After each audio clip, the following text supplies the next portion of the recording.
Nigerian men. I am looking for a husband, someone that wants to come to the United States and spend his life with me. I own my own home. I have a really good job, and I want you to be able to come here and have a better life. If you're interested, hit me up. And also, I have Nash. So we're entering Passport Bros World Domination Tour Phase 2. Passport Bros arguably started their domination tour last year in 2022 when the Passport Bros suddenly became the news on the lips of every angry strag in America. And now, as you can see, we have, I guess you could call it competition. I really don't want to call it competition. The Passport Hoes, they've decided that they want to compete because they feel that it's so easy to just go overseas for these women in America. They feel it's so easy to just go overseas and get themselves a foreign man. Well, unfortunately, as I'm about to show you with these, the other video clips and perhaps some in the next video I do, it ain't that easy. And there's a simple reason for it. And I know, there's a lot of strags that watch this channel and they, hate on it and everything because they can't take the truth. You can't handle the truth. I understand that. But the simple reason why is because women are so hypergamous, they can't deal with these men abroad. The men abroad, first of all, earn less money than they do because these women have the benefit of earning American dollars. And because they earn American dollars, their exchange rate is far beyond what these foreign men have. So that's number one. Number two, most of these foreign men would never want to deal with an American woman because they hate their attitudes and they just don't like their demeanor. These women are not feminine. I'm sorry, it just is what it is. These women are not feminine, and the women in those men's country are. So when these women are going abroad and they're on these rafts and they're doing sip and paint parties and blah, blah, blah, the reality is all they're doing is tricking. The same tricking that they accuse the American men of doing, they're doing it themselves. The only difference is when the American men go abroad, the American men can actually get wives. So they're, she just wants a green card. Yeah, well, here's the problem. The guys who they're getting, they only want green cards too. But for the most part, most of these women abroad, they would love to marry a passport bro because that's their last best hope to get out of the rat race that they're currently involved in their country, which they're not getting anywhere because their economies are disastrous or developing. So, they like to call these women, say they're from the third world and whatever, but the reality is these developing countries, yeah, they're slowly coming up, but you're not going to really see them get strong for another 2 or 3 generations. As it is right now, the American way of life is declining, and these developing countries are slowly rising, slowly. Brazil, India, Russia, China, and a couple others, South Africa, other parts of Africa, Nigeria, these developing countries are slowly coming up. So what these women are doing is they're trying to go to these developing countries and they're trying to get men, but it's just not working the same exact way as it works for the men. And that's just a simple fact. So I'm not going to harp on that too long. So more and more you're seeing on TikTok, you're seeing these women getting rejected. You're seeing these men use them and then leave them, or pump and dump, we call it. And, I'm sorry, it just is what it is. It's like, don't think that you can play in a man's game and win. You can't. These women are hypergamous. The men abroad aren't having it. They're not interested. They're not interested in having to fight with women. They're not interested. They're just not. Now, what you may notice, and this is the last thing I'll say, is what these women are doing, it's just like how Stella got a groove back. They're going after the young men who aren't old enough to be set in their ways in their own country. Now, I'm not going to really criticize that because that's kind of exactly what the Passport Bros and the Passport Joes, that's exactly what they do. They go after younger women who haven't had enough time to ruin themselves and become a Christmas kicker. So that it is what it is, but I'm not gonna harp on that too long. So this guy Austin Abetia, this is the reason why I refuse to refer to this guy as a passport bro. This guy's a passport Joe. Passport bros are specifically black males, and we've basically got that moniker because of TikTok and the women making attacks on the passport bros on TikTok. Regardless what anybody says, I'm not going to refer to him as a Passport Bro. I'm going to refer to him as Passport Joe. So right here it says, I'm a Passport Joe who travels the world to date foreign women. I hope to settle down one day. For now, I love exploring the world. Austin Abetya is a self-described Passport Joe who runs a TikTok documenting his travels. Some people criticize the women who date Passport Bros and Joes, believing that they are only after a green card, Abetya says. Abetya says becoming a Passport Joe will help him to find the right woman. It very well absolutely will. The one thing I will agree on is the fact that going abroad, and not so much dating, going abroad is absolutely way better for marriage. I'm not going to harp on this too long, and the reason why is because most of these stories have been played out. You see, the Passport Bros win without writing a single word. The Passport Bros at this point, they've already told their story. They've already explained where they traveled. They explained why they traveled. There's very little new going on, with the exception of the pictures and the videos. So I'm not going to harp on this too long. I'm just going to take a look at the broad strokes. It says this as told to essay is based on a conversation with Austin Abetya, a 32-year-old digital nomad who's one of the most popular Passport Bros on TikTok. It's been edited for length and clarity. Good, because I didn't want to have to read a lot. I grew up in Colorado Springs. The city is home to both Army and Air Force bases, so I had a chance to make friends with people from all over the U.S. Growing up, I had an average Colorado childhood. All right, I'm going to skip this part because nobody cares. It's like anybody who's reading this shit is like, yo, get to the fun part. Get to the juicy part, right? I took on a job as a data analyst in 2020. It went remote. I thought that if I could work from my room and be productive, then I could do it from Mexico or Indonesia or even Japan. So I took a leap of faith and became a digital nomad later that year. Let me just say this. For those of you who are thinking about being Passport Bros and you're thinking about working abroad as digital nomads, the one thing that I have to warn you about is you have to make sure that wherever you go, they have a strong internet connection. And now that may seem easier than, you may think that sounds like an easy thing, but the problem is internet connections in certain places can be problematic. When I was in Philippines, for example, I was in a nice condo. I have a condo there and I rent it out. It's a very lovely condo. If you followed my videos, you know that I've made videos about it. Got a lot of pools there, got a mall nearby, so forth and so on. So it's a very nice place. The problem is they use cable internet. They don't have Fios. My internet in my house is fast. It's business fast because it's Verizon Fios. But when you go to these other countries and you're using cable, the problem is you're sharing your bandwidth with other people. Now, if you're just doing text documents and you're uploading work or downloading work and then you're working on it remotely and then sending it back, that might not be so bad. But in certain places, the internet speeds are horrible, especially if you have to do video conference. When I was in Maldives, video conferencing was limited basically to speech. If you tried to use video, you would lag out. Philippines is kind of the same way. Any country where you're talking about archipelagos and you're not, it's like, I know Tesla with SpaceX has Starlink under Elon Musk. Starlink is kind of trying to solve this issue.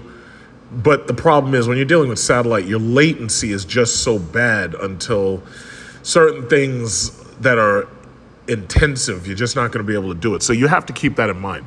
Now, I will say this real quickly. The best type of job to do abroad is if you're a trainer and you train foreign people. Like, for example, if you go to the Philippines and you're training call center people, that is a good job. If you're going to like India, and India, believe me, India is not a great place to really go. If you're a passport, it's really not. But there are some places, Philippines, Thailand, mostly Southeast Asia, I'll say. If you're going there and you're doing training, that is a good way to be a digital nomad, and that's a good way to be a Passport Bro. Because you're working abroad, you're getting paid American wages, and you're living abroad. And most people don't want to do that, and the reason why is because if they have a family here, they want to stay close to their family. So you may be the exception to the rule that actually wants to go abroad and actually wants to work in a foreign country. A lot of people don't want to do that. So when you're talking about having to train in foreign call centers and how to train them, how to better take American jobs, some people just don't want to do that. So if you're the exception to the rule, that's good. You might have a niche that somebody else just doesn't have. It says one of the biggest challenges was convincing my manager, Sam, that the tax laws allowed it. I also had to ensure that I would be productive while traveling. Thankfully, Sam listened to me with an open mind, took a risk, and allowed me to work remotely anywhere in the world. Okay, great. So we got the pictures of him with the canoe and everything. Yeah, that's great. Before becoming a digital nomad, I had relationships with women in the U.S. While I believe that there are some amazing women in the U.S., I found dating outside the country to be more fun, more exciting. Well, there's a simple reason for that, and I phrase things in ways that other people don't phrase things or don't want to phrase things. Like I'll say stuff people don't want to say. American men dominate in other countries. American men dominate the economies of other countries. When you have American money coming in, whether it's your pension, whether it's your paycheck, whatever, when you go to other countries, your paycheck, your pension, whatever it is worth 3, possibly 5, maybe even 10 times more.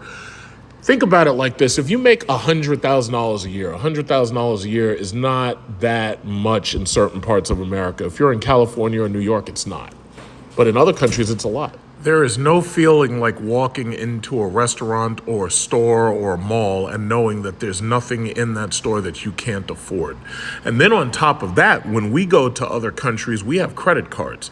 In many countries, they don't have credit cards, or they don't live in, how should I say, a debt-based system.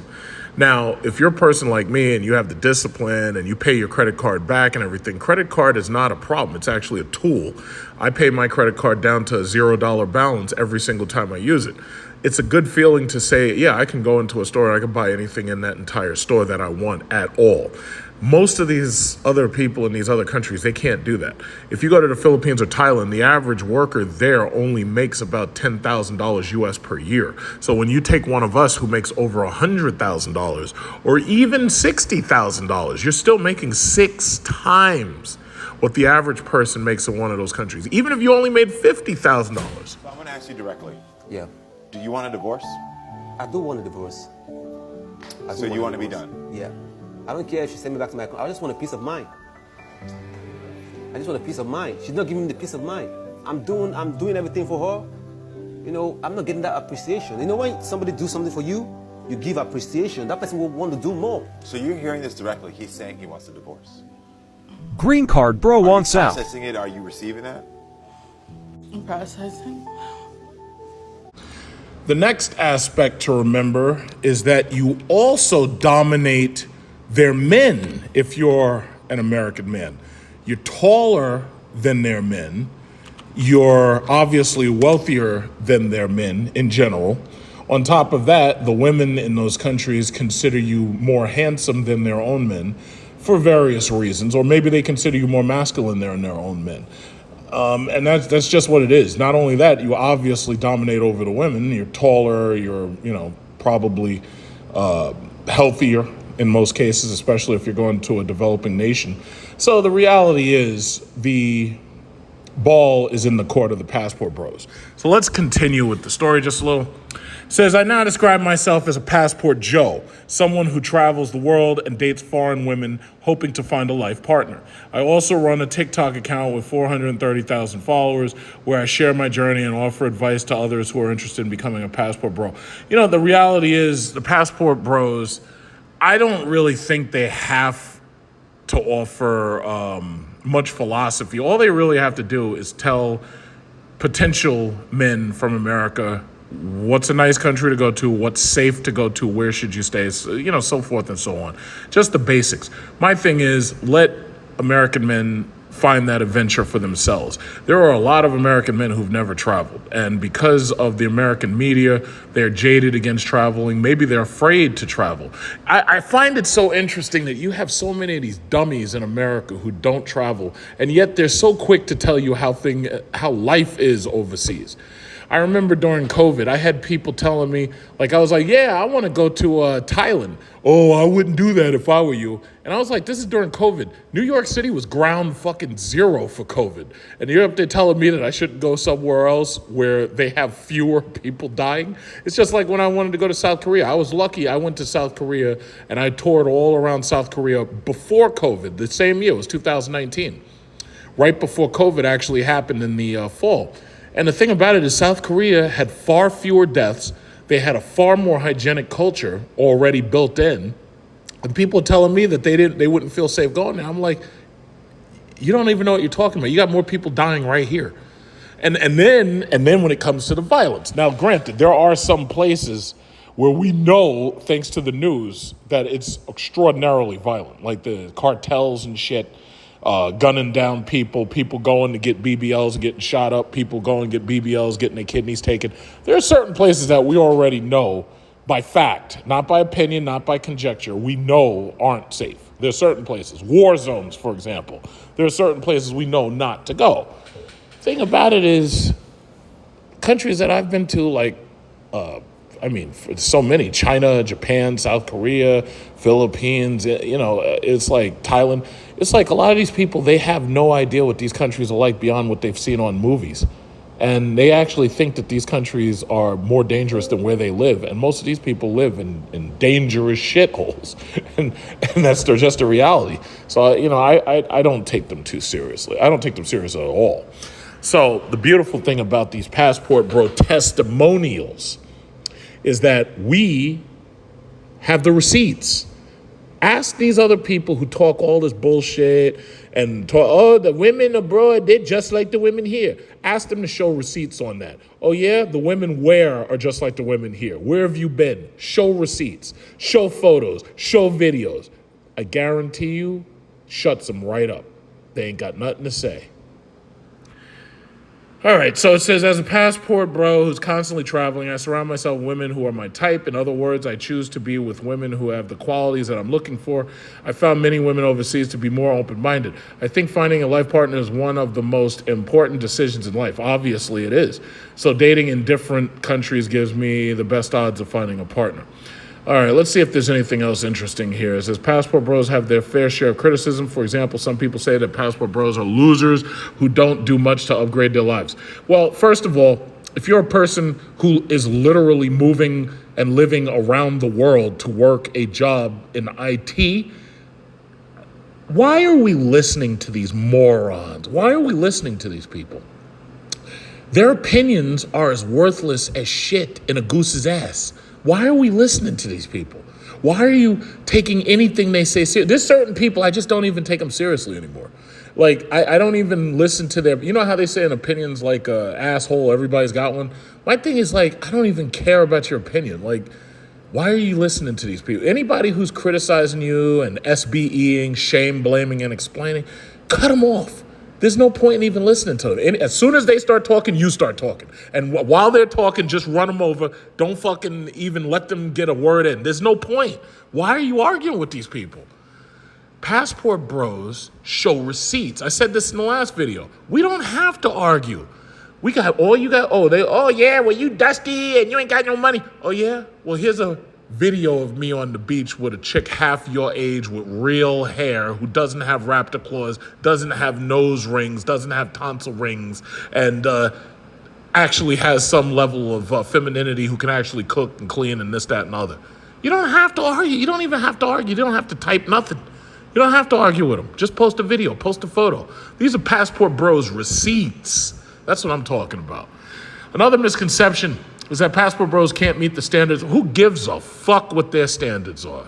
Can't meet the standards? Are you kidding me? Now, let's just count on, let me just count on one hand. I'm gonna pick my hand up. You can't see my hand because you're listening to my voice. You got fake hair. You're wearing press-on raptor claw nails that look like the Velociraptor. And this is something else I wanted to say about that. When I saw the movie Jurassic Park, and I was a kid, and I saw that movie was awesome. Like, it was a masterpiece. We had never seen dinosaurs look that real, CGI and whatnot. And when you see those raptors, and they got those big-ass fucking nails, like they got that one toenail that just hangs up, and when they jump on you, they stab you in the back with it, or they use it to slash your stomach or whatever. Only an American woman would look at some shit like that and say, you know what? I can't wait to get a pair of nails like that. Really?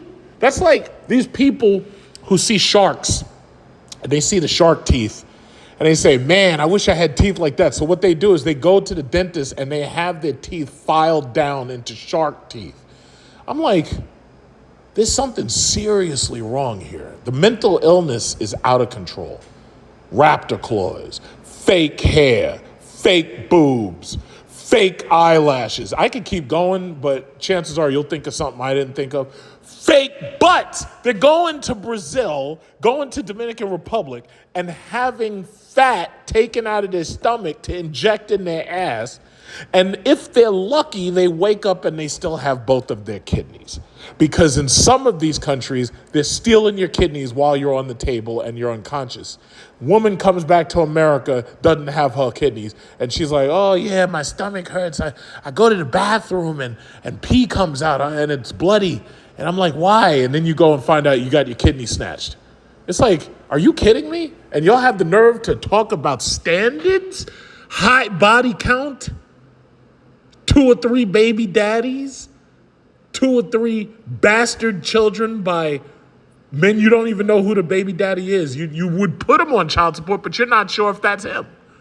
So you would rather not put him on child support so this way you don't get the DNA test, because all you'll be is like Maury will be there reading it. He'd be like, Jerome, in the case of 2-year-old Devin, you are not the father. Woo! Yeah, woo! Yeah, and jumping around.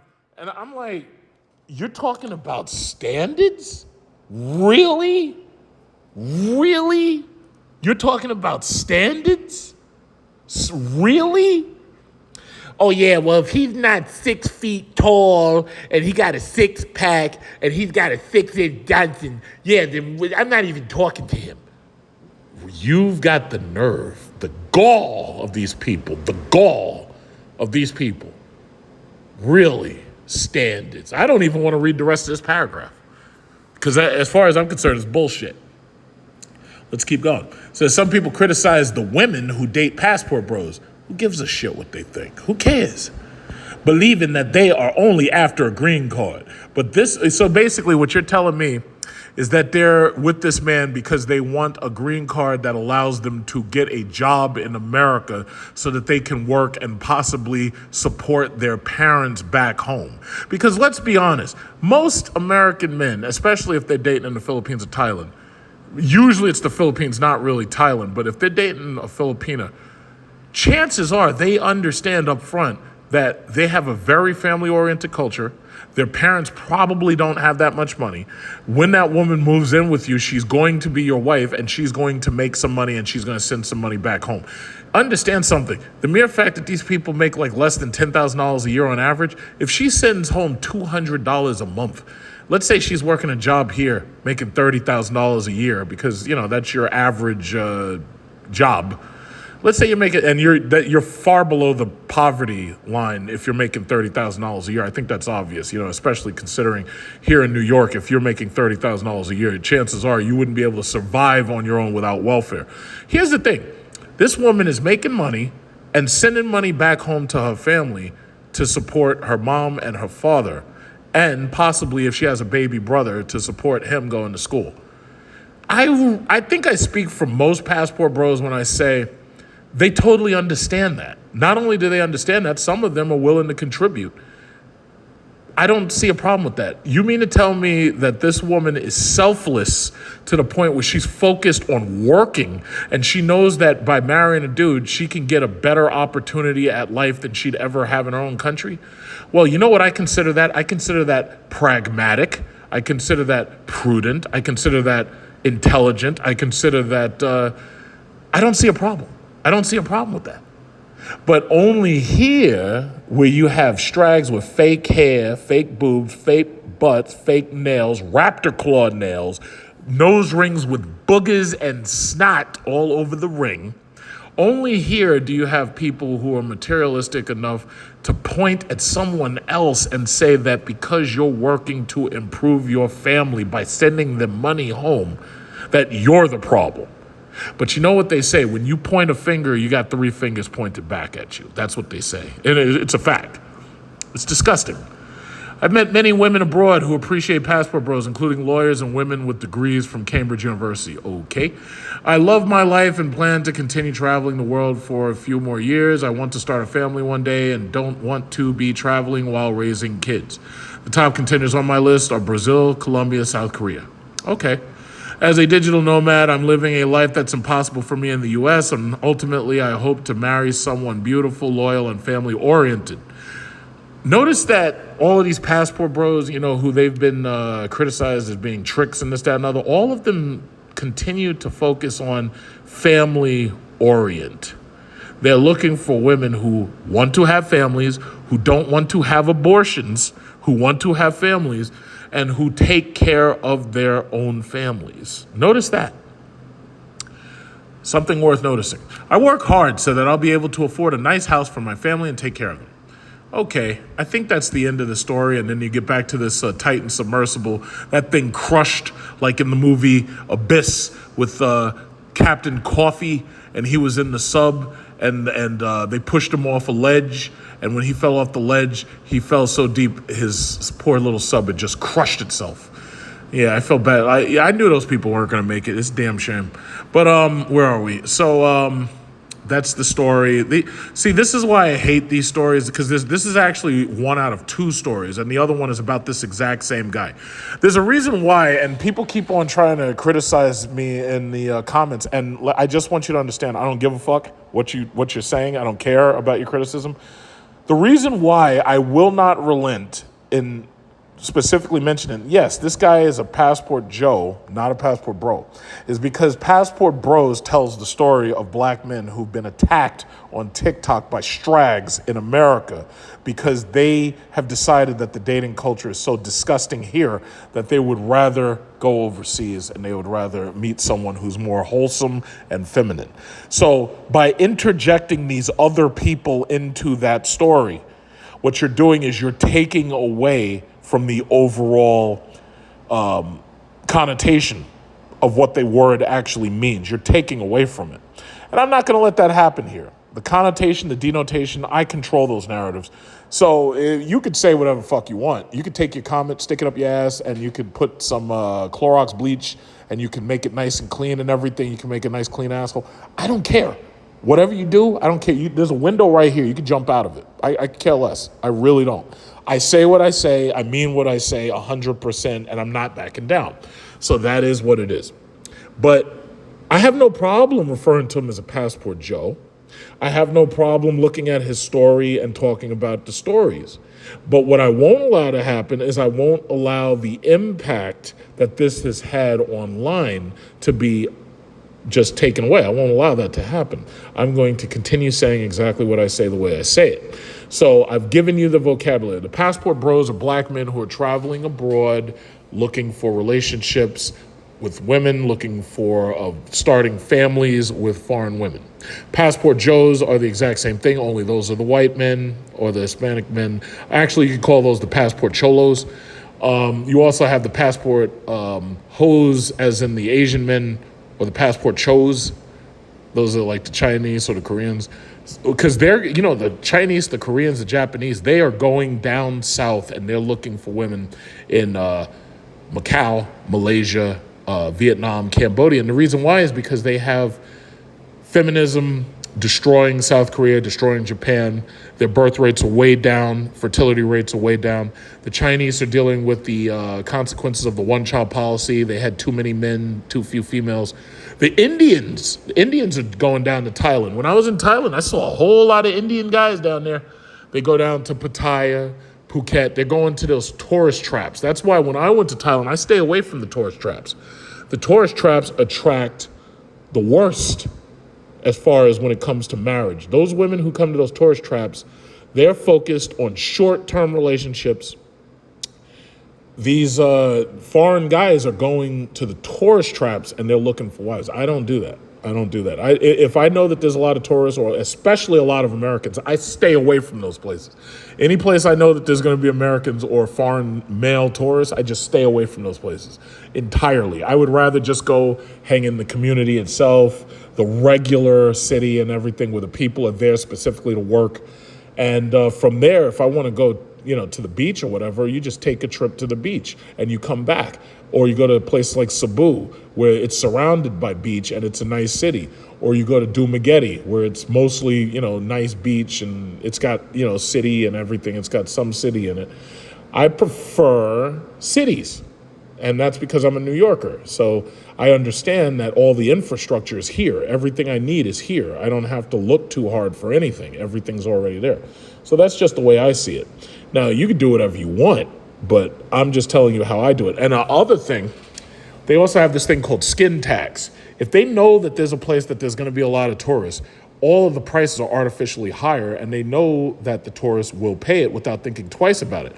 If tourists are willing to pay $16 for a pack of cigarettes in their own country because they smoke, and then they go someplace like China or the Philippines or something, and cigarettes are vastly cheaper, like $5 a pack, why would they sell it for $5 a pack when they could sell it for $8 or $9 or $10 a pack? They know you'll still think it's cheaper because you were used to paying $16.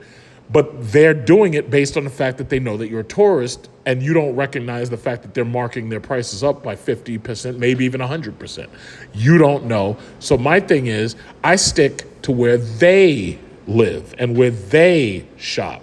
Because if you stick to where they live and where they shop, you're going to get prices targeted at the people themselves. And this way, they can't simply see you coming and just raise the price. The price is already slapped onto whatever you're buying. If you go to their grocery stores, their malls, the price is already slapped onto what you're buying. The only thing you will notice is more expensive is the foreign imported product, because they know that their people aren't going to buy that product. You're going to buy it, and you're willing to pay more money for it. One of the cases I remember was spaghetti sauce, pina alla vodka sauce, and buying certain brands of mozzarella cheese, like when I wanted to cook in the condo. So that's just how I see it. So this is it. This is it. We have just entered summer. And you know what I say? It's like they were so worried about winter coming, they forgot about summer. Summer started 2 days ago on the summer solstice. That was 6/21. Today is 6/23. And we got receipts coming. The receipts are going to grow and grow and grow and grow. And we're going to go through this year. We're going to have even more receipts as it gets colder, because when it gets cold, it's still warm in certain other countries. Passport Bro is going to be bringing in more receipts. You got people living in countries where it's eternal summer. It doesn't change because the sun is directly overhead 24 hours all the time, every day. It's just summer, summer, summer, summer, summer, summertime, all the time. Passport Bro receipts. It's coming. And they know it's coming. And they're upset about it. But that's their problem. So, bottom line is get your passport if you haven't already. I know a lot of people got their passports. Some people have them in the mail right now. Get your passports and get your piece of life. The grass is greener on the other side. They don't want you to see it. They want you to stay on the plantation. Don't stay on the plantation. Get your passports and get you your little slice of life. Because if you stay here, believe me, you're going to regret it. So that is it. I told her what I want. I want a divorce in the marriage because I can't live my life like this. Yeah, that is it. Well, that just about wraps it up for this video. You guys already see. I mean, just take a look. Just take a look, guys. Just take a look. That's all I'm asking. Look at the receipts. The receipts, they tell the whole story. What are you going to say now, ladies? What are you going to say? Take a good long look, everybody. That's what the competition looks like. Ain't nothing but competition coming from over there in East Asia and Southeast Asia. It's over. It's over. They're winning. They're about to win. These passport blowers getting their tickets. We flying. Formation, we flying. We getting out of here. We flying. We getting off the plantation. Let's go. To be continued.